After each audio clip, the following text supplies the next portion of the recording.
Alright, my check seems to be different. Alright, let's talk about it. As you guys have seen, Bandai have released the final, not third, the final DLC of Dragon Ball Sparking Zero. And you know it's crazy when the people on Reddit are disappointed. Reddit are the biggest glazers of Bandai. When you see the Sparking Zero, Reddit is disappointed. That's when you know it's a bad thing, bro.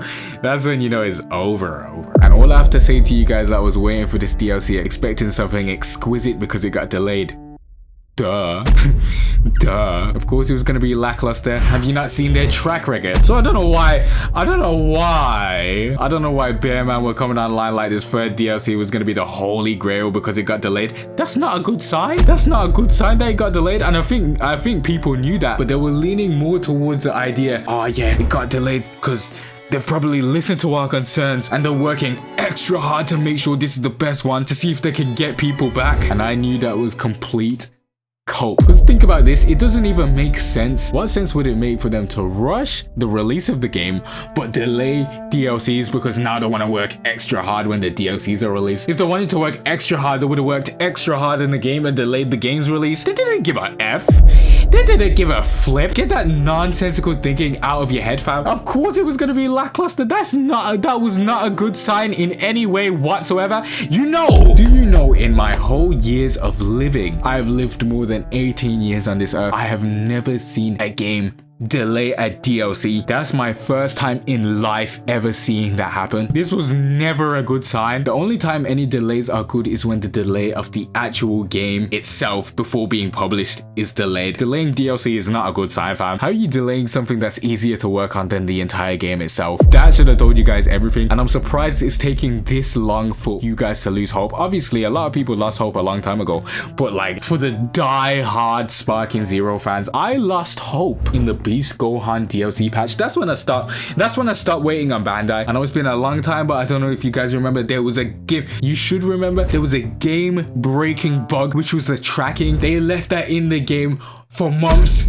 unaddressed, not addressed on any of their platforms, no reassurance that it was ever going to be fixed. They left that in for months to wait on the release of the next DLC to release a patch along with the next DLC. As soon as I seen that game breaking bug in the game for more than a week, that's when I lost faith, fam. That's when I realized, oh, these are trolling. They're testing my gangster, bro. And I'm convinced the people that were just waiting after that DLC were just cucks, just had a degrading kink. They must get sexually turned on by being treated like shit, fam. You guys must have a degrading kink, bro. I am a man. You can't test my gangster as a man, fam. For Dragon Ball, I had a soft spot, so I accepted 2 instances of disrespect. The first disrespect was leaving After Umi Strike in such a broken state when the game first released for that long. That was my first red flag, but I ignored it. I gave it the benefit of the doubt because it was Sparking Zero. It was still fairly new, and it technically wasn't their fault that the players chose to use that for the greater evil. Niggas wanna play superhero characters but be villains. What sense does that make? Go play Freeza, bro. Stop making my favorite characters look like villains, fam, because this game is so good looking. It makes me actually hate them in the anime, fam. Go play Freeza. Go play King Cold or something if you wanna go be a villain. After Umi Strike was Strike 1, no pun intended. Strike 2 was the Beast Gohan trailer when I saw they added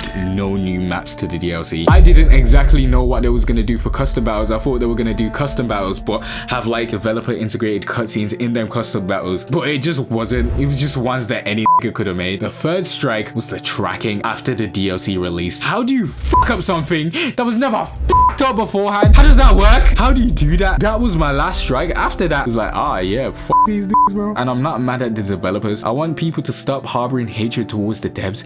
It's the fucking CEOs, fam. It's them CEOs. It's the CEOs and the publishers. The developers are the geezers that only do the coding and make the game. Yes, it's partially their fault, but they do not deserve this amount of hatred because they are going in with the animations, the graphics, the combat system and everything. They're actually going in. It's the CEOs and the publishers pushing for these unrealistic release times, telling the developers what they can and can't include in this DLC, fam. It's them that are calling the shots, bro. I don't want to harbor hatred against anybody, but you need to harbor your frustration and concerns against it's them, not the developers. It's the CEOs, fam, that are ultimately selling this game. They did the same thing with Sonic 06. I know a lot of you guys probably don't even know what that is, because this, obviously we're talking about Dragon Ball right now, but Sonic 06 was also a rush game on release. That was meant to be the Sonic game of all games, fam. And because of the CEOs and publishers rushing release, it didn't get released in a finished state, and the game ultimately ended up flopping anyways, fam. And I hope you guys see that now. I'm glad you guys' faith in this game is being destroyed. Everything you hope for, you hope you was getting a couple maps, a couple customizations, probably a story edition.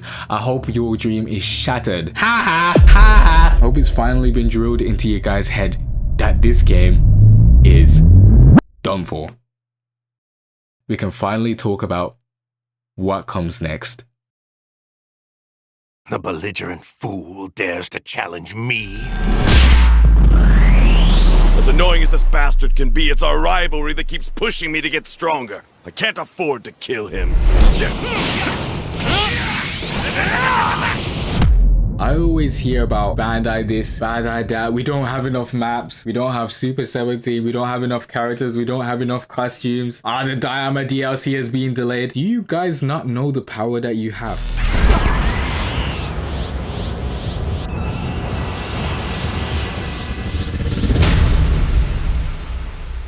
I know gold's a bit gauche, but I had to make it obvious who's atop the pecking order.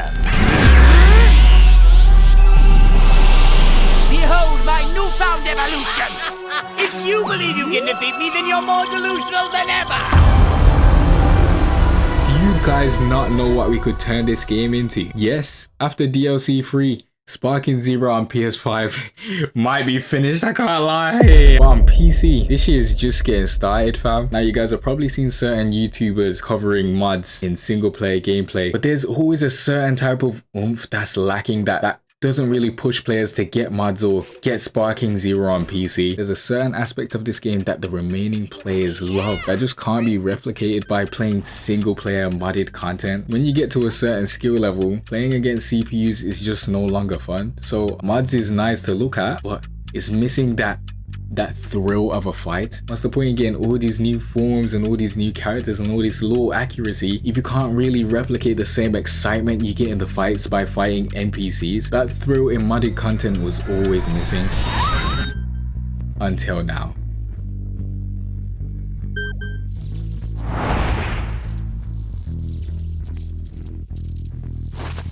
You want to take on a Super Saiyan like me? Now that's funny. Oh, wow! You're full of energy, aren't you? Okay, I'll fight you. Just chill out a little bit.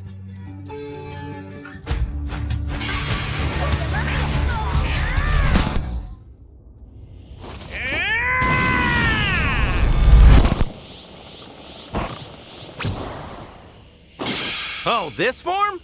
This is what happens when a Saiyan has the power of a Super Saiyan God. And, well, it's complicated. And they say that a hero can save us. I'm not gonna stand